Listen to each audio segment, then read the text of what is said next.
Et voilà, c'est maintenant le moment de la chronique vin avec notre seul et unique sommelier, Serge Leduc. Donc, bienvenue parmi nous encore une fois. Très heureuse de t'accueillir dans nos studios, Serge. Sûrement pas autant que Mathieu. Oui, je le sais, je le sais.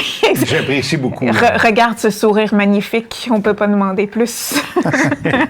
Donc, Serge, on va parler d'un nouveau découpage aujourd'hui des régions viticoles au Québec. Tout à fait. Tout à fait. Donc, ça s'est fait là, pourquoi?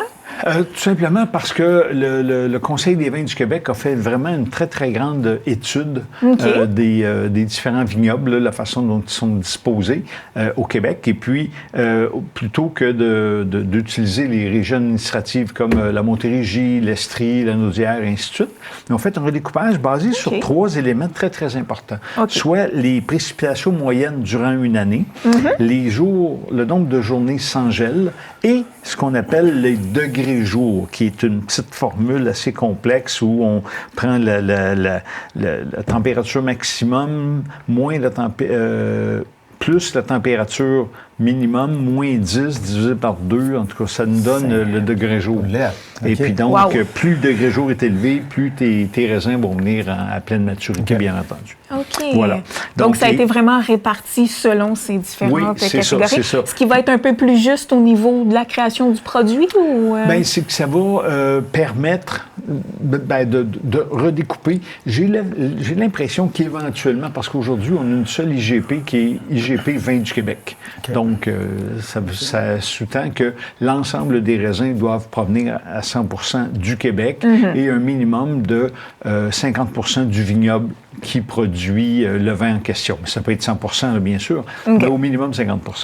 Et mon feeling, c'est qu'éventuellement, on va avoir, comme indiqué là, des IGP, Lac-Saint-Pierre, versant montérégiens, Deux-Montagnes. C'est mon feeling. C'est un pas dans cette direction-là. Est-ce que ça va se faire l'année prochaine? J'en doute. Mais c'est éventuellement ça qui va amener, un peu comme on fait dans la région en France où le Languedoc-Roussillon, il y a plein de IGP différents selon l'endroit physique, puis c'est vrai partout en France. Donc, j'ai l'impression que c'est un pas vers cette nouveau découpage-là, éventuellement. Et puis tout ça pour se rendre compte que la région la plus chaude, c'est le Piémont appalachien sud. Ça entoure Saint-Jean-sur-Richelieu pour se situer, parce que là, évidemment, Estrie, Montérégie, ça change un peu. Il va falloir adapter notre vocabulaire, éventuellement. Et puis la région avec le plus de pluie, c'est Québec et ses environs et les berges du Saint-Laurent. Oui, c'est ça. Et puis le nombre de jours sans gel, c'est la vallée du Richelieu. Donc, on peut voir, c'est situé un peu différemment là, selon la vallée du Richelieu, Piémont appalachien, et puis Québec, on sait tous où c'est. Fait que, on a ça pour chacune des régions, les statistiques qui ont été produites. Fait que c'est vraiment une étude sérieuse. Ça a dû prendre énormément de temps. J'ai pas la durée de l'étude, mais... Et voilà. Et puis tout ça pour vous amener finalement dans un coup de cœur. Un coup de cœur, oui, évidemment. Lui est situé à Sutton, c'est donc dans la région Appalachien-Sud. Et puis le Piémont Appalachien-Sud, oui, voilà. Et puis Domaine Brisy, c'est propriété de Richard Brisy depuis, ça a été fondé par lui en 1999. Donc ça fait déjà 24, 25 ans. Là. Et puis, d'abord, son but était, à Richard, de produire du raisin pour les vendre dans d'autres vignobles, ce qui est tout à fait légal au Québec parce qu'il y a des plus gros vignobles et eux produisent leur raisin, mais en achètent d'autres du Québec, bien sûr, pour pouvoir être IGP. Et puis, donc là, en 2008, il a décidé, je pense que mon raisin est bon, fait que je vais commencer à acheter l'équipement pour faire son propre vin. Et puis, ça a parti comme ça.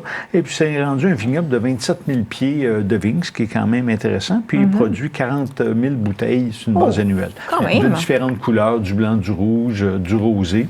Et puis, on fait, c'est ça, fait que c'est une belle production. Et c'est vraiment, j'ai eu l'opportunité de les visiter parce qu'on peut me voir en photo, là. C'est pas juste du blabla. On voit en photo avec on veut des preuves. Et oui, tout à fait. Donc, et on te reconnaît. Et oui, on me reconnaît un peu, effectivement, avec Nathalie Lamoureux. Et puis, on voit, là, c'est en plein travail. Vous allez me dire, mais ça, les bouteilles sont bouchées, mais ils ont déjà été... ça, c'est pas...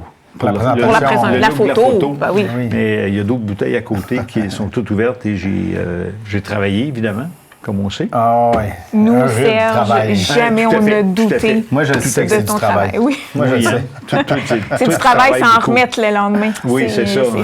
Et puis, lors de la visite, Nathalie m'a fait faire la tournée des installations et il était très heureux de me présenter son embouteilleuse. Wow! Hey, c'est gros en mots, t'as dit. Vraiment? Et puis, ça fait tout. Là. C'est que ça lave les bouteilles au départ, ça les remplit de vin, bien sûr. Ben oui. Ça met le bouchon et en bout de ligne, ça met l'étiquette. Puis ça s'en va dans des caisses. Là.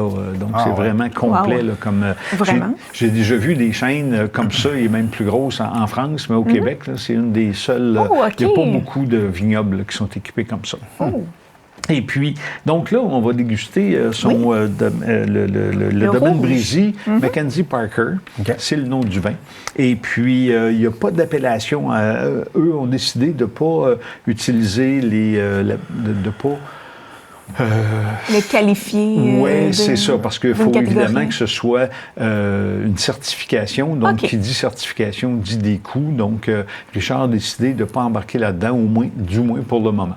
Donc, c'est un vin du Québec, Richard, et j'ai aucune raison de ne pas le croire. Ouais. C'est ces raisins, dis-je, à 100%.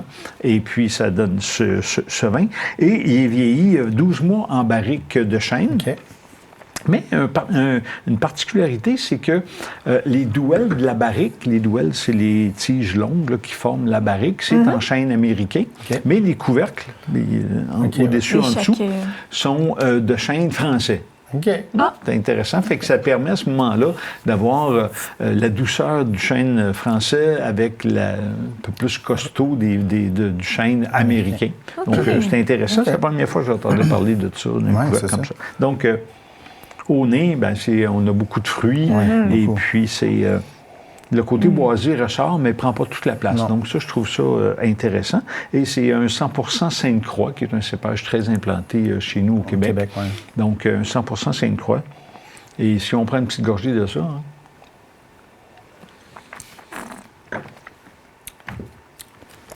Le côté boisé ressort plus en bouche, là, en rétro-olfaction, on appelle. Et puis, quelque chose de bien équilibré. Un peu de cerise, on dirait. Cerise un peu avant la fin. Là. Cerise noire, là, beaucoup. Ben, les cerises, les bonnes, pas des cerises rouges. Non, pas les cerises marasquines. Non, pas exactement. C'est pas la même chose. Avec du bœuf grillé, ce serait vraiment très bien. Et puis là, je vois déjà... Ça va donner fin à Mathieu, oui. C'est ça, il salive. On vient de le perdre. Voilà. Donc, un beau produit disponible en ligne sur leur site. Et à la boutique, bien entendu, sûrement dans des épiceries alentours. Autour de exact, et c'est 25 $ la bouteille. Compte tenu du fait qu'on a 12 mois en barrique de chêne, c'est un prix honnête à mon sens. Et ben voilà, avec du bœuf grillé, puis là, il y a une belle journée aujourd'hui. On peut sortir le barbecue. Voilà. Mais moi, il est toujours prêt. Oui, il est toujours, il ne change pas de place été comme hiver, toi, Serge. Exactement. Donc voilà. Merci, Serge. À la semaine prochaine. Santé.